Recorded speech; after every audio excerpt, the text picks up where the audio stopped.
యేసు ఇట్లనెను, నేను మంచి కాపరి గొర్రెల కొరకు తన ప్రాణము దారిపోయింది. జీతగాడు గొర్రెల సొంతవాడు కాడు కనుక తోడేలు కూర్చుట చూసి గొర్రెలను విడిచి పారిపోను. తోడేలు గొర్రెలను పట్టి ఎదగొట్టును. వాడు జీతగాడు కనుక వారికి గొర్రెల గురించి చింతలేక పారిపోవును. నేను మంచి కాపరి, నన్ను నా తండ్రి ఏంటంటే నేను నా తండ్రి ఎరుగుదును. అట్లే నేను నా గొర్రెలు నన్ను నా గొర్రెలు ఎరుగుదును. నేను గొర్రెల కొరకు నా ప్రాణాలను ఇచ్చేదను. ఈ గొర్రెలు వెలికి చెందని వేరే గొర్రెలు నాకు కలవు. వాటిని కూడా నేను తోడుకొని రాలేదు. అవి నా స్వరము ఆలకించను. అప్పుడు ఒకే మంద ఒకే కాపరి ఉండను. ఈ కారణం చేత తండ్రి నన్ను ప్రేమించు. ఏదైనా నా ప్రాణం మరలా పొందుటకై దాని ప్రారంభమైంది. ఎవడను నా ప్రాణం తీసుకున్నాడు, నా ఎంత నేను ప్రారంభమై ఉండను. దాని మరలా తీసుకున్నట్టు నాకు అధికారము కలదు. ఈ ఆజ్ఞ నాకు నా తండ్రి నుండి ధరించినది. ఇది క్రీస్తు సువిశేషము.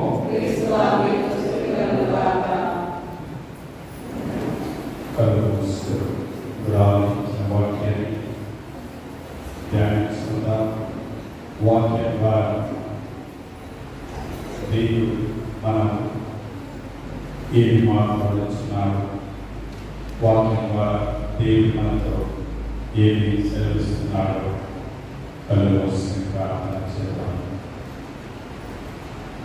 యేసువా వందనం, యేసువా స్తోత్రం, యేసువా ఆరాధన. తండ్రి వందనం, తండ్రి స్తోత్రం, తండ్రి ఆరాధన. హల్లెలూయా, హల్లెలూయా. భయమేలావో కాపరి, నీ తోడు నేనుండగా. భయమేలావో కాపరి, నీ తోడు నేనుండగా. దిగులేలావో కాపరి, నీ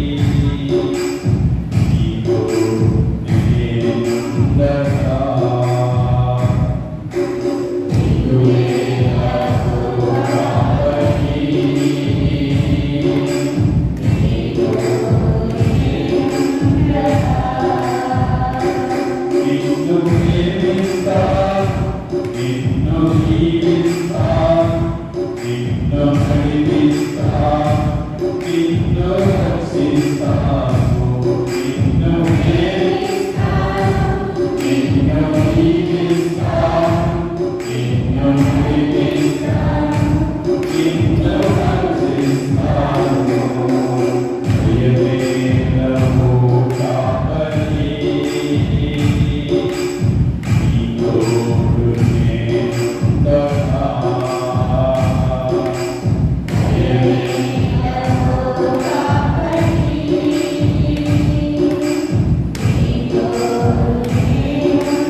ఆరాధన. హల్లెలూయా హల్లెలూయా. మంచి కాపరి క్రీస్తు.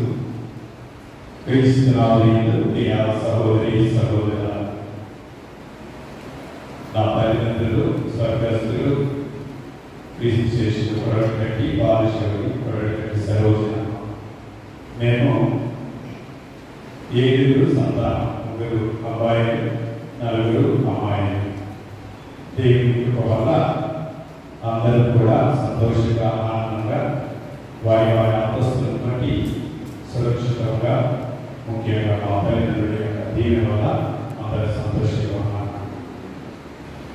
నా యొక్క జీవితంలో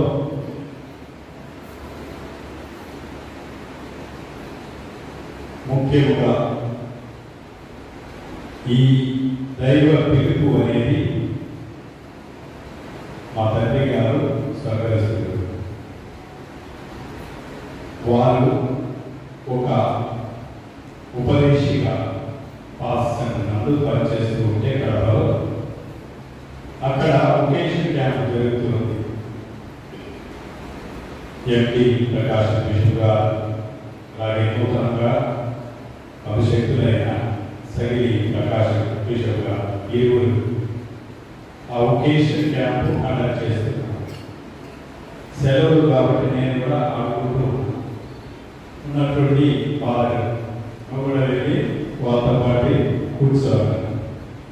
మామూలుగా ఏ పంక్తిలో ఎక్కడైనా కానీ చాలా ముందు కూర్చున్నారు.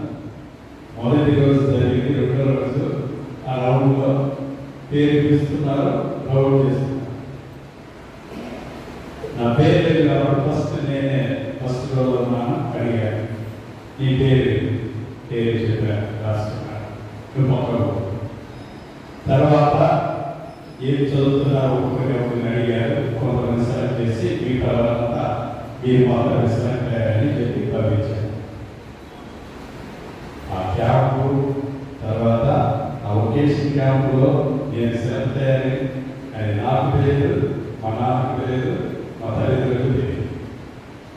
తర్వాత సగిలి ప్రకాశ్ బిషప్ గారు మా నాన్న దగ్గరికి వెళ్ళి ఈ అబ్బాయిని ఇట్లా వొకేషన్ క్యాంపులో సెలెక్ట్ చేశాను, గురువుగా చదువులకు పంపిస్తున్నాను, మీ యొక్క ఒపీనియన్ ఏంటారు?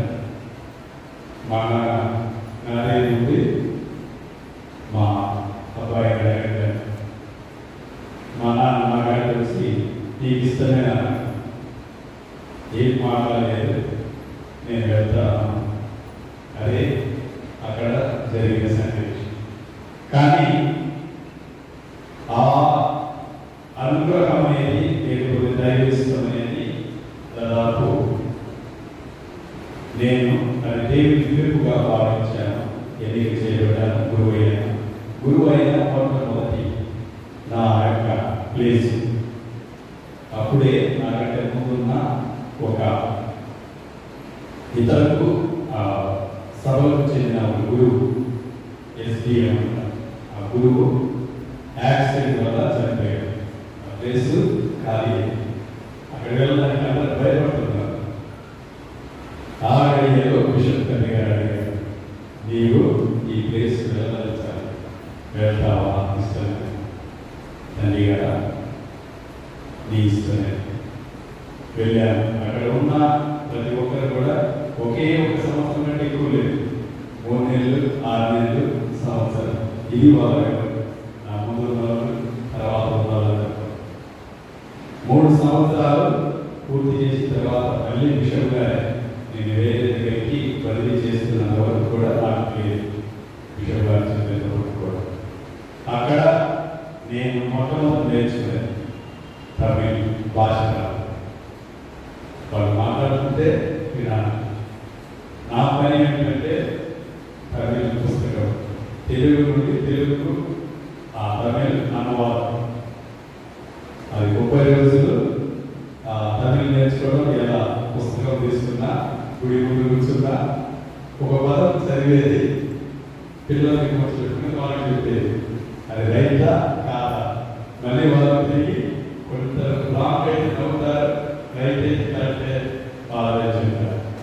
ఇలా తమిళ్ నేర్చుకున్నాను. తమిళ్లోనే పూజ చేశాను. వాళ్ళలోనే నాకు వచ్చినంత వరకు నాకు తెలిసిన భాషను మాట్లాడగలిగాను. ఈరోజు తెలుగు మాట్లాడాను, వాళ్ళతో తమిళ్ మాత్రమే మాట్లాడాను. ఆ 3 సంవత్సరాలలో దాదాపు అక్కడున్న ప్రజలు నా అదృష్టమో లేకపోతే దేవుని ఏర్పాటు తెలియదు. అప్పుడే తమిళ ప్రాంతంలో, అంటే ఆ ప్రాంతంలో జయలలిత సమయం అనుకుంటా, తుఫాను వచ్చి అంతా కూడా కొట్టుకుంది. ఆ సమయంలో కొన్ని స్పాన్సర్ చేయడానికి వచ్చారు. నా ప్రాంతం కూడా ఒకటిగా ఎన్నిక చేయబడ్డాయి. 360 కుటుంబాలు ఉంటే ఈ స్పాన్సర్ వచ్చే 600 కుటుంబాలు అయ్యాయి. ఏం చేయాలో అర్థం కాదు. 600 మందికి అవి డిస్ట్రిబ్యూట్ చేయాలి. దశల వారికి ఫస్ట్ ఫుడ్ వస్తుంది, తర్వాత మెటీరియల్ డ్రెస్ వస్తుంది, తర్వాత డబ్బు వస్తుంది. ఫుడ్ వచ్చినప్పుడు 100 మంది వచ్చారు, 500 మంది వచ్చారు. తర్వాత డ్రెస్ వచ్చినప్పుడు నమ్మకం పెరిగిపోయింది, వస్తాయి, సంఖ్య పెరిగింది 600. తర్వాత డబ్బు వచ్చేందుకు కష్టమైంది, అకౌంట్లో కూడా తయారయ్యాయి. సంఖ్య పెరిగింది, ఇవన్నీ పెరుగుతూనే ఉన్నాయి. దాదాపు అక్కడ డిస్ట్రిబ్యూట్ చేయడం ఇవన్నీ జరుగుతూనే ఉన్నాయి. కానీ నేను నేర్చుకున్నది ఏంటంటే ప్రజలు ఇప్పటికి కూడా విశ్వాసానికి కూడా ప్రేమించేవారు. నాకు భాష రాకపోయినా, వాళ్ళలో నేను అంతగా తెలియకపోయినా, ఒక కుటుంబం వ్యక్తి ఏ రోజు కూడా నేను మొట్టమొదటి పెట్టుకోలేదు. వాళ్ళలో వెళ్ళేది, ఒక ఇంట్లో భోజనం చేసేది, వచ్చి ఆ గుడి ముందు కూర్చుంది. 3 సంవత్సరాల వ్యవధిలో నాకు తెలియకుండానే రెనోవేషన్ చేశారు బిషప్ గారు. కాంపౌండ్ వాళ్ళు వెళ్ళారు, గ్రూప్లో రెనోవేషన్ చేశారు. తర్వాత ప్రజలకు చిన్న చిన్న కార్యాలు చేశారు. ఇవన్నీ జరుగుతూనే ఒక తత్వం అయితే నేను నేర్చుకునే దగ్గర ప్రజలలో ఉంటే, ప్రజలతో ఉంటే అక్కడ ఇప్పటికి కూడా ఏ సమస్య కానీ లేకపోతే ఎలాంటి ఏం లేదు, ఎలాంటి ఆలోచన లేదు. 3 సంవత్సరాల తర్వాత నేను వెళ్తున్నానని వాళ్ళకి తెలియదు. లాస్ట్ వారంలో చెప్పి వెళ్ళేటప్పుడు అడిగారు, తండ్రి గారి దగ్గర పెట్టాను, ఇది సరైన సమయం కాదు, ఎందుకంటే తండ్రి గారు ఏం వచ్చినప్పుడు నేను ఖచ్చితంగా అలాగే చెప్పాను. ఇలా బంధం ఏర్పడింది. అలా 2వ బాధ్యత తర్వాత హై స్కూల్ ప్రిన్సిపల్గా అక్కడ పోవడం, కరెస్పాండెంట్గా ఉన్నాను. అక్కడ కూడా చాలా పర్యాలు, చాలా సన్నివేశాల్లో అక్కడ ఉన్న కొన్ని పరిస్థితుల ప్రభావం వల్ల నేను 3 సంవత్సరాలు కంప్లీట్ చేయాల్సి వచ్చింది. తర్వాత నాకు తెలియకుండానే, ఎవరికి తెలియదు, ఇక్కడికి ఏర్పాటు చేయలేదు. నేను కూడా ఊహించలేదు. కానీ వచ్చిన తర్వాత నేను నేర్చుకున్నది తర్వాత నాకు నా జీవితంలో తెలుసుకొచ్చింది. దేవుని యొక్క కృప అనేది ఎప్పుడైతే ప్రజలలో ఉండి విశ్వాసం దగ్గరే, విశ్వాసంతో అమేకమైతే ఏ సమస్య లేదు. సమస్యలో ఎప్పుడంటే వారి నుండి వైద్యులతో లేకపోతే పక్కకు వెళితే అప్పటి వరకు కూడా ఎలాంటి ఆలోచన ఉండదు. 2వది, నేను నేర్చుకున్న సత్యం ఏంటంటే, నేను ఏదైతే చేయలేని అనుకుంటానో, భయపడతానో, నాకంటే ముందు దేవుడే దాన్ని చేస్తాడు. ఏ పనైనా కానీ, ఏ కార్యం, డబ్బు రూపంగా ఏదైనా కానీ, అది నేను ఎప్పుడు కూడా ఆలోచించాను. ఒకే ఒకటి, ఏ పనైనా కానీ 2 రోజుల ముందుగా కంప్లీట్గా కాలేజీలతో అలాగే వదిలిపెడతారు. కానీ ఆ రోజు మాత్రం ఎప్పుడు నేను చేయను. ఏ పని, పండుగైనా ఏదైనా వాతావరణమైనా ముందుగానే ప్రిపేర్ అయ్యి దాన్ని సిద్ధపాటు చేసుకోవడం వరకు నేను ప్రయత్నం చేస్తాను. ఈ క్రమంలో ఇక్కడ నా పొందిన అనుభూతి దేవుని యొక్క కృప ఏంటంటే, నేను అడిగిన దానికంటే 10 అంతలు ఎక్కువ యేసు అవతారం, యేసు స్తోత్రం, యేసు ఆరాధన. నేను అడగకుండానే కొన్ని గొప్ప కార్యాలు కూడా ఆయన చేస్తున్నాను. ఒకే ఒకటి నేను నేర్చుకున్నది ఏంటంటే, నాలో ఒకే ఒకటి, ఏదైనా తప్పు ఏదైనా జరిగితే భయపడతాను.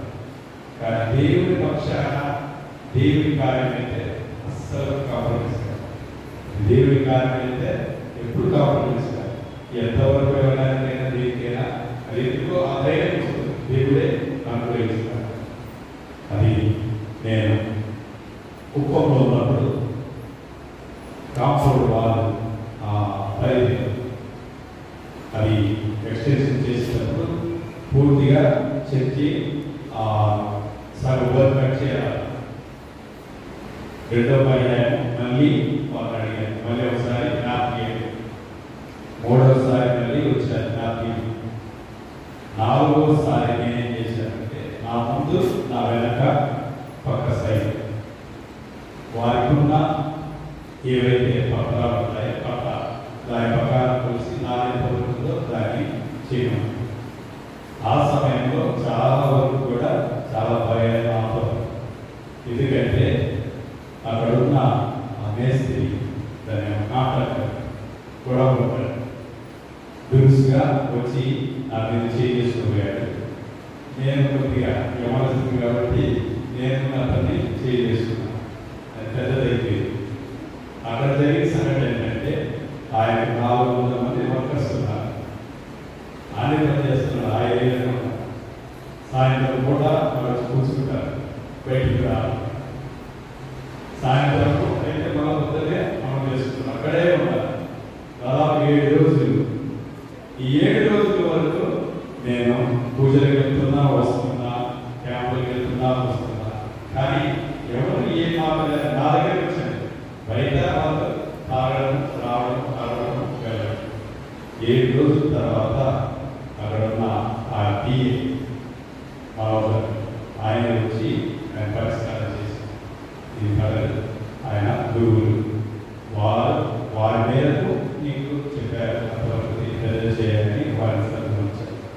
ఎందుకు చెప్తున్నానంటే సమస్యలు అనేటివి అది దేవుడి కార్యం అయితే మనం చెప్పాల్సిన అవసరం. సమస్యలు అనేటివి నా వ్యక్తిగతం అయితే అది దేవుడు వదిలేస్తాడు. అదే దేవుడి కార్యం అయితే అది ఎప్పుడు కూడా దేవుడు మనం వదిలివేయడు.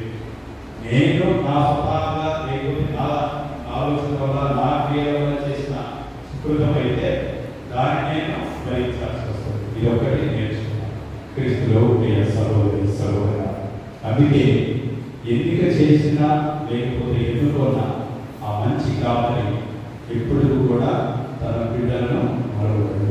యేసువ వదనం, యేసువ స్తోత్రం, యేసువ ఆరాధన. పూర్వ వేదంలో ఆదర్శమైన కాపరులు ఎంతో మంది ఉన్నారు. యాకోబు, యోసేపు, మోసే, దావీదు. అయినప్పటికీ వీరందరికంటే ఉన్నతమైన ఉత్తమమైన ఆదర్శ కాపరి యేసు క్రీస్తు ప్రభు. కారణం ఏంటంటే ఈ యేసు అని పిలువబడు కాపరి అప్పటి వరకు ఉన్న కాపరుల కంటే చాలా వ్యత్యాసం. అదేంటంటే ఆయన తన గొర్రెల కొరకు ప్రాణాన్ని దారిపోయడానికి వచ్చాడు.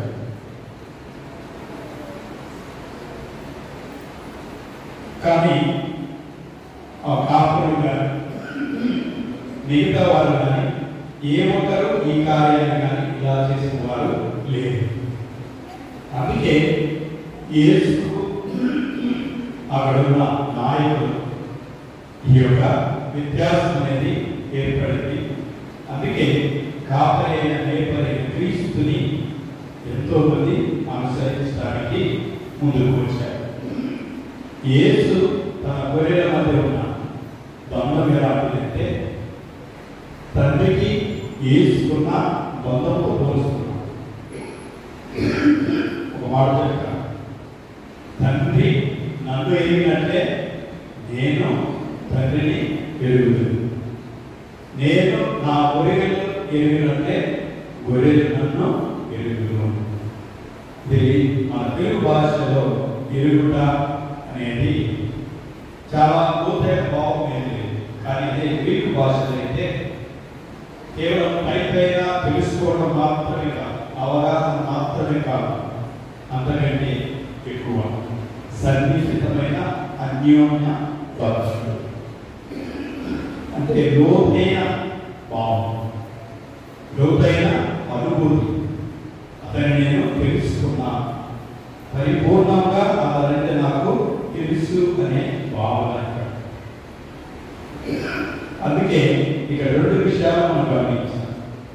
మొదటిది, యోగ్యమైన గొర్రెలుగా, దేవుని యొక్క బిడ్డలుగా మనము పిలువబడుతున్నాం. రెండవది, మంచి కాపులుగా ఉండాలని పిలువబడుతున్నాం. మొదటి దశలో ఒక మంచి గొర్రెగా, లేకపోతే మంచి దేవుని యొక్క ప్రేమ బిడ్డగా ఉండాలి అంటే ఏం చేయాలి? యేసు యొక్క స్వరాన్ని ఆలకించాలి. స్వరాన్ని ఆలకించడమే కాదు, అనుకరించాలి. అందుకే మీరు చూడండి, ఒకవేళ గొర్రెలు ఆ మందను మేపేటప్పుడు మీరు గమనిస్తే అక్కడున్న ఆ కాపరి ఆయన ఒక మాట చెప్తే గొర్రెలన్నీ కూడా ఒక దగ్గరికి వస్తాయి. ఏ సిగ్నల్ ఏముండదు, ఆయన జస్ట్ ఆ స్వరం వినగానే ఆ స్వరాన్ని ఆలోచించి ఆ గొర్రెలన్నీ మొదటగా ఒక దగ్గరికి రావడం జరుగుతుంది. అలాగే దేవుని బిడ్డలమైన, ప్రియమైన బిడ్డలమైన మనం కూడా యేసు యొక్క స్వరాన్ని గుర్తించాలి. స్వరము మనకు వినబడాలి. మనము ఆయనతో సంబంధము ఏర్పరచుకోవాలి. వ్యక్తిగతమైనటువంటి సంబంధము యేసుతో మనకు ఉండాలి. ఇది ఎలా జరుగుతుందంటే దేవుని యొక్క వాక్యాన్ని పఠించడం ద్వారా, ఆలకించడం ద్వారా. దేవుని యొక్క వాక్యాన్ని పఠించడం, ఆలకించి పాటించడం ద్వారా. అలాగే నిత్యము ఆయన స్వరాన్ని ఆలకించాలంటే ప్రార్థనలో ఏకం కావడం వల్ల, దివ్య బలి పూజలో మనం స్వీకరించే దివ్య శరీర రక్తాలు మమేకం కావడం వల్ల మనము దేవుని యొక్క స్వరాన్ని వినగలము, స్వరం ప్రకారము అనుకరించగలము. రెండవ మాట, ఒక మంచి గొర్రెగా దేవుని యొక్క దృష్టిని ఎప్పుడు కూడా మన మీదే నిలుపుకోవాలి. మన యొక్క జీవిత ప్రయాణం కొనసాగించాలంటే దేవుని దృష్టిలోనే మనం ఉండాలి. కాపరి మీద దృష్టి ఉన్నట్లయితే ఆ గొర్రెలు ఎప్పటికీ కూడా దారి తప్పవు. అలాగే ముందుకు సాగిపోవడానికి ఆస్కారం. కాపరి అనుకరించే గొర్రెలు ఏమవుతుందంటే ఆహారానికి కొరత ఉండదు, నీటికి కొరత ఉండదు. అందుకే మంచి కాపరి ఏం చేస్తాడు? పచ్చిగా బయలు చెంతకు తీసుకెళ్తాడు. అంటే కాపరి ప్రసాదించే ఆహారం కావచ్చు, నీరు కానీ సమృద్ధిగా పుష్కలంగా దొరికే ప్రదేశమై ఉంటుంది. దీని ఉదాహరణ పేతురు గారు తన శిష్యులతో ఉన్నప్పుడు యేసు నీటిపై నడిచేటప్పుడు దగ్గరికి వచ్చిన తర్వాత పేతురు యేసు ప్రభువుని అడుగుతాడు, నీ ఆజ్ఞ ఏమో, నేను కూడా నీటిపై నడిచి వస్తాను. మొట్టమొదట పేతురు తన దృష్టిని ఎవరి వైపు ఉన్నది? యేసు వైపు, క్రీస్తు వైపు ఉన్నది. కాబట్టి 2 అడుగులు వేశాడు, బాగా నీటి మీద నడిచాడు, బాగా సంకలయం వేశాడు. తర్వాత అటు ఇటు చూశాడు, ఏమైంది? అలలు ఎక్కువ అయిపోయాయి. అలలు ఎక్కువైపు బయటకు పోయిన ఆయన సస్పెక్ట్. అప్పుడు ఏం జరిగింది?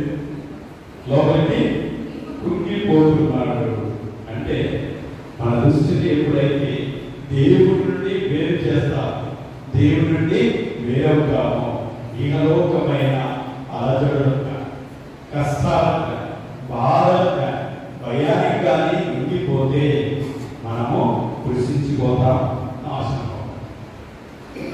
అదే దేవుడి వైపు మన దృష్టిని ఉంచితే ఇప్పటికి కూడా మనము దేవుని కనికరంతో బలాలుగా ఉంటాము. ఇక 3వది, మంచి గొర్రెలుగా మనం సంఘ సహవాసం కలిగి ఉండాలి. ఇతర సంఘ సభ్యులతో మనం కూడా మమేకం కావాలి. ఈ మాట చెప్పినప్పుడు ఒక మంచి గొర్రె ఏ విధంగా ఉంటుంది, తర్వాత ఒకవేళ తప్పిపోతే గొర్రె ఒకవేళ ఒంటరి ఎలా ఉంటుంది. అన్ని గొర్రెలు ఉన్నప్పుడు, గొర్రెలు కాపాడినప్పుడు ఏ విధంగా ఉంటారు. ఒక్క గొర్రెగా తప్పిపోతే ఏమవుతుంది, దాని ప్రాణానికి అపాయం, తోడేలు రావచ్చు, ఏదైనా మృగం రావచ్చు, దాన్ని చంపివేయవచ్చు.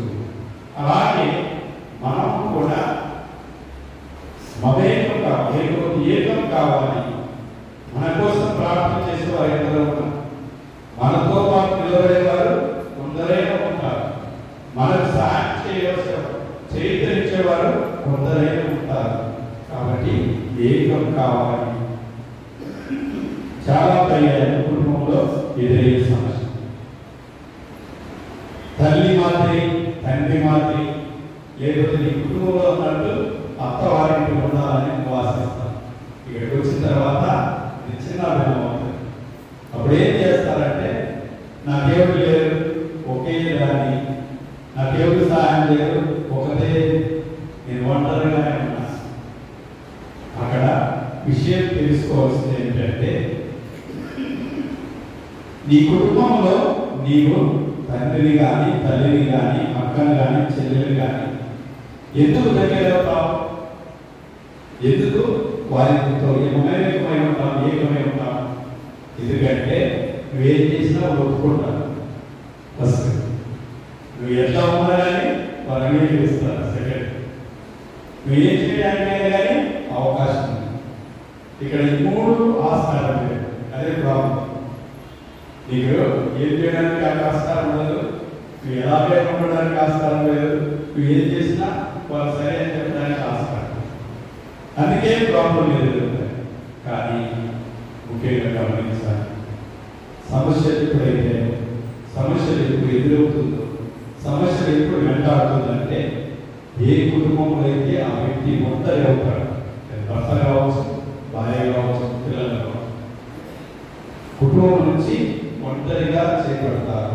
వారి మీద మాత్రమే సైతాను సోదరుడు, దుష్ట శక్తి. ఎప్పటికీ మేము కుటుంబంతో మమేకమైతే, భార్యాభర్తలు కలిసి ఉంటే, బిడ్డలతో కలిసి ఉంటే ఏది కూడా మీ దరికి రాదు. యేసు ఆరాధన, యేసు స్తోత్రం, యేసు ఆరాధన. నాలుగవది, మంచి గొర్రె కాపరి యొక్క మార్గాలను విడవకుండా ప్రతినిత్యం కూడా అవలంబిస్తుంది. యేసు మనల్ని ఎటువైపు నడిపిస్తున్నాడు, యేసు వైపు మనం ఎలా నడుస్తున్నాం, ఆయన మార్గాలు ఏంటి, ఆయన ప్రణాళిక ఏంటి, మన జీవితంలో నెరవేరుతుందా లేదా అని ఎంపిక చేసినప్పుడే మనము మన యొక్క జీవితం సాఫల్యమవుతుంది.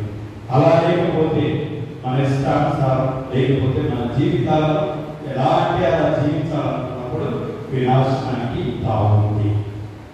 అందుకే మనము ఆయన యొక్క మందలో మంచి బిడ్డలుగా ఉండాలి అంటే జరగవలసిన విషయము ముఖ్యంగా ఆయన స్వరాన్ని వినాలి, ఆయన వైపు దృష్టి మరల్చాలి, ఏకమై ఆయనతో, అలాగే మన యొక్క సహోదరి సహోదరులతో సంఘముగా సహవాసం చేయాలి. అలాగే క్రీస్తు చూపే మార్గాన్ని అవలంబించాలి. ఇది కాపరులు, లేకపోతే గొర్రెల లక్ష్యం.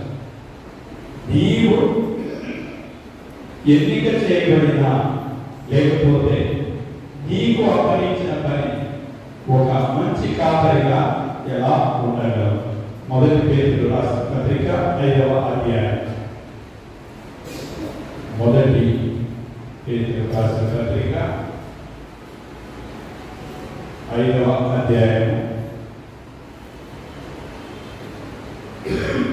2వ వాక్యం నుండి చదువుకుందాం.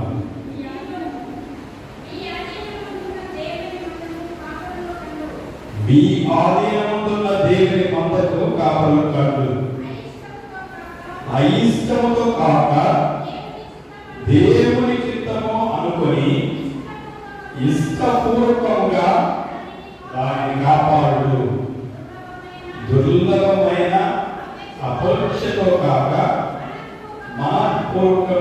దానిని కాపాడు. యేసు వందనం, యేసు స్తోత్రం, యేసు ఆరాధన.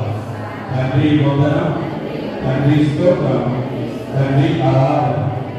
హల్లెలూయా, హల్లెలూయా, హల్లెలూయా. పరలోక తండ్రి యేసుకు అప్పగించినటువంటి రక్షణ కార్యం, ఈ బాధ్యత క్షుణ్ణంగా నెరవేర్చారు. అనగా ఎన్నో సమస్యలు, ఎదురు దెబ్బలు, అనేక అడ్డంకులు, శ్రమలు, హింసలు, శిలువ మరణము, అలాగే చిరుల పేర్లు, తన యొక్క ప్రాణత్యాగం. ఏ మాత్రం కూడా ఇక్కడ క్రీస్తు తన బాధ్యత నుండి తప్పుకోలేదు, ఎదుర్కొన్నాడు, భరించాడు. తన స్వభావం కోసం కాక తన తండ్రి ఏర్పరిచిన ప్రణాళిక, ప్రజల యొక్క రక్షణ కోసం, మానవాళి యొక్క రక్షణ కోసం తన జీవితాన్ని త్యాగం చేశాడు.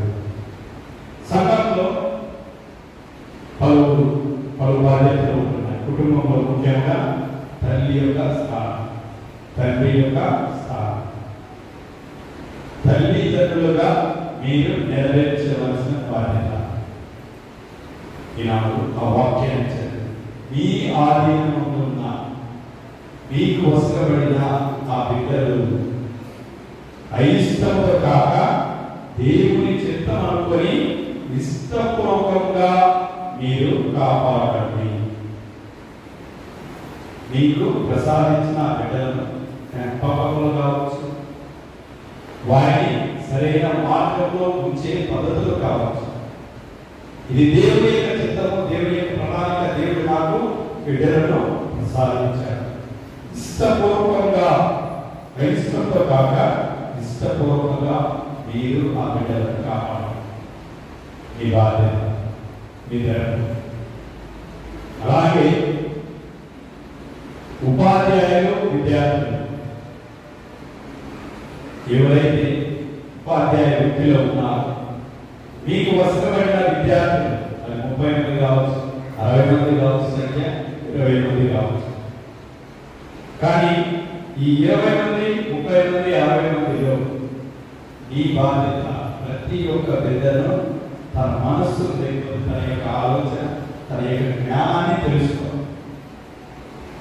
ఆ బిడ్డలకు సరైన విధంగా నేర్పే విద్యాబోధన అయితేనేమి, అలాగే మంచి చెడుల విషయం అయితే, ఎప్పుడైతే నీ బోధన, నీ ఆలోచన ఒక సక్రమైన మార్గం, ఏదో ఉద్యోగం వచ్చింది, గవర్నమెంట్ ఉద్యోగం, పోవాలి, పోయాలి, హాజరయ్యాలి, చేశారు, వచ్చేసారు, ఇష్టపూర్వకం పోవాలి కాబట్టి అలాగా అయిష్టంతో కాదు, ఇష్టముతో నీకు వసకబడిన ఆ బిడ్డలను, విద్యార్థులను అది దేవుని చిత్తం అనుకొని నీవు కాపాడు. ఆ విధంగా నీ ధర్మాన్ని నిర్వహించు. ఆ విధంగా ఉద్యోగస్తులు తమ ఉద్యోగంలో చేసే బాధ్యత పట్ల నిర్వహణ ఆదర్శమైన వారిగా ఉంటారు. ఎంతో మంది మహానుభావులు ఉన్నారు. ముందు పూర్వం రాజులు ఉన్నారు, తర్వాత చాలా మంది దేశాన్ని పాలించిన నాయకులు ఉన్నారు. కానీ కొంతమంది పేర్లు మాత్రమే వినపడతాయి. ఎందుకు? చరిత్రలో కొంతమంది మాత్రం మిగిలిపోతారు. కారణం వారి యొక్క జీవన విధానం, జీవిత ఆదర్శం. అది కేవలము నీవు అనుకరించే విధానం బట్టి, నీ యొక్క జీవిత విధానాన్ని బట్టి, నీవు నిర్వహించే బాధ్యతను బట్టి, నీవు చేసే వృత్తి కావచ్చు, లేకపోతే కుటుంబంలో కావచ్చు, నీవు నడవడికను బట్టి ప్రజలు మనల్ని పొందుతారు. మన జీవితంలో చాలా వరకు కూడా చేసే పని ఏంటంటే తప్పించుకోవడం, బాధ్యతను వదిలివేయటము, ఇంకా లేకపోతే పట్టి పట్టునట్టు ఉండడం మనకు అలవాటు అయిపోయింది. బిడ్డలు చదువుతున్నారు, మరి ఉద్యోగము లేకపోతే వారు చేస్తున్న పని ఏంటంటే తెలియదు. కొన్ని పర్యాయాలు మీ అబ్బాయి ఏం చదువుతున్నాడో తెలియదు సార్. ఎందుకు ఇలా ఇలా నిర్లక్ష్య భావం, లేకపోతే ఇలా తప్పించుకునే తత్వం, పట్టి పట్టుబడి ఉండే తత్వం, కాపలుగా మేకలుగా మీకు అప్పగించిన పని ఎప్పుడైతే చిత్తశుద్ధితో నిర్వర్తిస్తారో, బాధ్యతను మీరు నిర్వర్తిస్తారో, మీ యొక్క బాధ్యతను బట్టి దేవుడు అప్పగించిన పని మీకు బహుమానం. అది బాధ్యత చిన్నది కావచ్చు, పెద్దది కావచ్చు, శ్రద్ధ వహించి కష్టపడి అన్ని పరిస్థితుల్లో కూడా అది గొప్పదిగా భావించి మీరు నిర్వర్తించాలి. ప్రభువు ఆశిస్తున్నాడు, ప్రభువు తీరుస్తున్నాడు.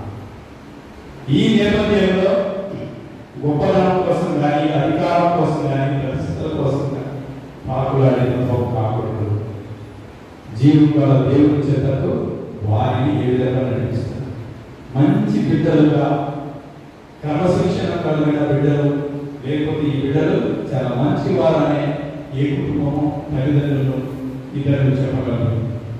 ఆత్మ పరిశీలన చేసుకోవాలి. ఈ విశ్వసనీయత అనేది మనం సహాయం చేయడంలో, సహకరించడంలో, లేకపోతే మన వంతు చేసే పనిలో కనబడుతుంది, మన విధానంలో కనబడుతుంది. అందరూ సీఎం అవుతారు, అందరూ పిఎం అవుతారు, అందరూ ఉపాధ్యాయులు అవుతారు, కానీ కొంతమంది మాత్రమే విభిన్నంగా ఉంటారు. వారి ఆలోచన, వారి ప్రణాళిక, వారు చేసే క్రియ అది దేవుడికి ఇష్టపూర్వకంగా, ప్రజలకు ఇష్టపూర్వకంగా ఉంటుంది. అదే మీరు పిలువబడుతున్నారు. క్రీస్తుకు నమ్మిన భక్తుగా, క్రీస్తు అనుచరుడుగా, క్రీస్తు యొక్క బిడ్డగా ఉన్నారంటే దేవుడు నిన్ను నమ్ముతున్నాడు. నువ్వుగా దేవుడు నమ్మే దేవుడు నిన్ను నమ్ముతున్నాడు కాబట్టి ఆ అంతస్తును పిలుస్తున్నాడు. అందుకే చాలా గొప్ప మాటలు, గొప్ప గొప్ప వారిని అంతస్తులను జ్ఞానవంతులుగా పిలిచేది దేవుడు. ఎన్నిక చేసిన వారిని తన అనుచరులుగా పోల్చుకుంటాడు. అవివేకులుగా, లేకపోతే విజ్ఞానం లేని వారిగా ఎవరైతే ఎంచబడతారో వారిని ఎన్నిక చేయబడతారు. స్వల్పంగా ఉండే వారిని దేవుడు ఎన్నిక చేస్తాడు. కారణం దేవుని యొక్క ఏర్పాటు, దేవుని యొక్క క్రియ, దేవుని యొక్క పని ఆ విధంగా ఉంటుంది. ఇందులో భయంగా ఉండాల్సింది. చేసే పని, అప్పగించిన పని నీకు నీ కుటుంబంలో భయం కాదు. ఒక తల్లిగా, ఒక తండ్రిగా, ఒక తల్లిగా నీ బిడ్డలను సర్దిద్దడానికి, భర్తను సర్దిద్దేటప్పుడు భయం కాదు. ఇక నీకు ఉండాల్సింది ఏమిటంటే శ్రమించడము, చైతన్యవంతులుగా ఉండాలి. నిత్యము శ్రమించే తత్వం ఉండాలి. అలాగే ప్రతి నిత్యం నువ్వు చేసే పని కొత్తదై ఉండాలి. చాలా మంది ఫస్ట్ మొదటి మ్యారేజ్లో చెప్పే మాట, వంట ఒకటే చేయాలమ్మా. ఏం చేయాలి? అన్నం చేసావు రేపు ఫస్ట్ ఈరోజు చేసావు, రేపు కొద్దిగా మిరియాలు వేసావు, అది అవుతుంది. ఫస్ట్ వేస్తే ఏమవుతుంది? పులిహార అవుతుంది. మిరియాలు వేస్తే అదొక టేస్ట్ అవుతుంది. అలాగే వివిధ రకాలుగా చేయమ్మా. అలాగే భార్యాభర్తల మధ్య అలా ఉండడం, ఇదే నాకు అర్థం కాదు, ఇదేం అర్థం కాదు. జీవితం అంటే ఇంకేం అర్థం కావాలి. ఇలా చెప్పినప్పుడు కూడా చాలా మంది బిడ్డలు నాకేం అర్థం కాదు, ఏం చెప్పినావు, ఇవన్నీ నేర్పాలి. ఇది తల్లిదండ్రులు నేర్పాలి. ఇక్కడ అత్తగారికి వచ్చిన తర్వాత నేర్చుకునే పద్ధతులు, తెలుసుకునే పద్ధతులు, అవలంబించే పద్ధతులు ఇవి. ఇలాంటి వాటికి నీవు భయపడనక్కర్లేదు. శ్రమిస్తే, నువ్వు కొత్తగా ఆలోచిస్తే, ఆధునికంగా ఉంటే, దేవుడికి ప్రేమైనట్టుగా ఉంటే, చైతన్యవంతులుగా ఉంటే, రెట్టింపుగా ఉండాలి, అధికంగా ఉండాలి, సమృద్ధి అయి ఉండాలి. అలా ఎప్పుడైతే కుటుంబాన్ని నీవు మనగలవు, తీర్చిదిద్దగలవు, దేవుడిని అప్పగించిన పనిని రెట్టింపు చేస్తావు. నీవు ఆ కుటుంబానికి కోల్పోవడం కాదు, ఆ కుటుంబం నీ వల్ల కొన్ని గొప్ప కార్యాలను చూడగలిగావు.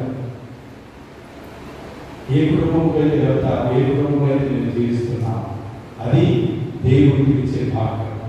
కాపరిగా, లేపరిగా, తల్లి యొక్క స్థానం, అలాగే తండ్రి యొక్క స్థానం. ఈ యొక్క ఉన్నతకై, ఈ అభ్యున్నతకై దేవుడు పిలుస్తున్నాడు. అందుకే ప్రభువు కష్టపడ్డారు. చూడండి, కీర్తన 23:1-2 వాక్యాలను చూస్తాం. కీర్తనకారుడు శ్రమిస్తున్నాడు. కీర్తన 23. ప్రభువే నాకు కాపరి, ఇక ఏ కొరవ లేదు. అతడు నన్ను పచ్చిక బట్టల్లో విశ్రాంత చేయను, శాంతికరమైన జలములతో నడిపించగలిపోవు. యేసువా వందనం, యేసువా స్తోత్రం, యేసువా ఆరాధన. తండ్రి వందనం, తండ్రి స్తోత్రం, తండ్రి ఆరాధన. హల్లెలూయా. ఇక్కడ ప్రభు కూడా కష్టపడుతున్నాడు. మంచి కాపరిగా తను ఉండగా, మంచి నీరు ఎక్కడైతే పచ్చిక బట్టలు ఎక్కడైతే దానికి కావాల్సిన మేత కావచ్చు, తగిన విధంగా సరైన విధంగా సమృద్ధిగా వసరటానికి దేవుడు పగలాడుతూ ఉంటాడు. అలాగే కుటుంబంలో కూడా ఏ అవసరమైతే, ఏ కష్టమైతే, ఎప్పుడైతే ఇది ఎదురవుతుందో, క్రీస్తే నీకు ఆదర్శం. కాపరి అయిన క్రీస్తే నీకు ఆదర్శం.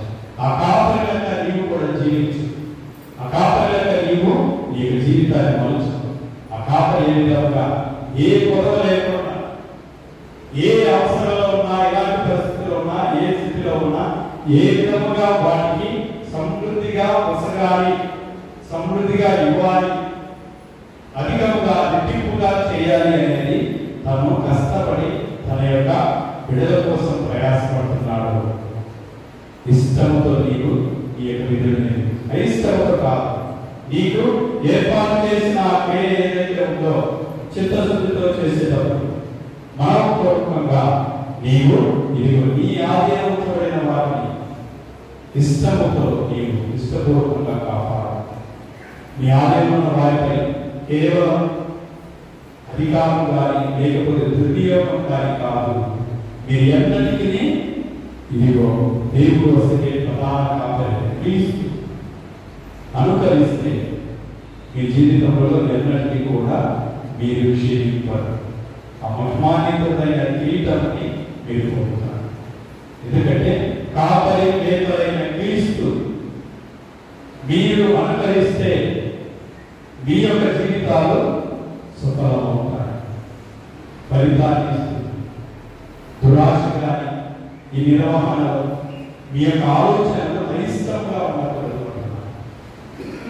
ఇక లోతైన భావాన్ని మనం పరిశీలించినట్లయితే కాపరికి ఉండవలసిన ప్రధాన చివరి ఆ యొక్క అంశం ఏంటంటే తనకు ఏర్పరిచిన తన యొక్క సంఘం కానీ ప్రజల పట్ల ప్రేమ కలిగి ఉండాలి. అందుకే పేతురు తర్వాత ప్రభువు సంభాషించినప్పుడు ఆ మాటలో ఒక మాట చెప్తాడు. పేతురు, నీవు నన్ను ప్రేమిస్తున్నావా? ఆయన సమాధానం, అవును ప్రభు, నేను నిన్ను ప్రేమిస్తున్నా. ప్రభు పలికిన మాట, అయితే నా మందను నీవు కానివ్వు. చూడండి, మనకు మన యొక్క అంతస్తుని బట్టి కుటుంబంలో అయితే బిడ్డలను, సంఘంలో వివిధ అంతస్తులో ఉన్నప్పుడు మన బాధ్యతలను ఇచ్చినప్పుడు దేవుడు పిలిచే మలిచే పద్ధతులు ఏమిటంటే నీకు అప్పగించిన పని ప్రేమపూర్వకంగా జీవించు. ఇది యోహాను రాసిన పత్రికలో పరిపూర్ణంగా దేవుని యొక్క ప్రేమను వ్యక్తపరుస్తున్నారు. యోహాను రాసిన పత్రిక యోహాను గారు 13 అధ్యాయం 34వ వాక్యాన్ని చదువుకుంటారు. యోహాను గారి సువార్త 13. మీరు ఒకరినొకరు ప్రేమింపుడు, నేను మిమ్ము ప్రేమించినట్లే మీరు ఒకరినొకరు ప్రేమింపుడు. మీరు పరస్పర ప్రేమ కలిగి ఉన్నచో దాన్ని బట్టి మీరు నా శిష్యులు. యేసువా వందనం, యేసువా స్తోత్రం, యేసువా ఆరాధన. తండ్రి వందనం, తండ్రి స్తోత్రం, తండ్రి ఆరాధన. దీనికోసమై మీరు పిలువబడ్డారు. మీ బిడ్డలను ప్రేమించండి, మీ భర్తను ప్రేమించండి, మీ భార్యను ప్రేమించండి.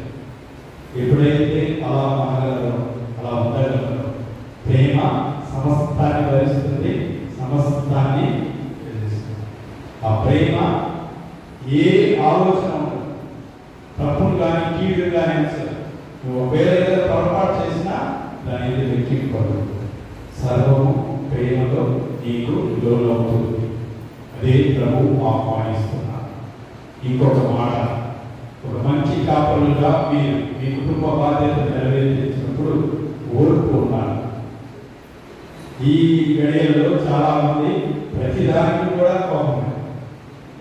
నీళ్ళు నమ్మంటే గ్లాస్ పగిలిపోతుంది, అన్నం నమ్మంటే లేదు పగిలిపోతుంది, ఇంకా ఎక్కువైతే కిచెన్లో మాడిపోతుంది. ఏ మాట చెప్పకుండా ఏమి అనదు.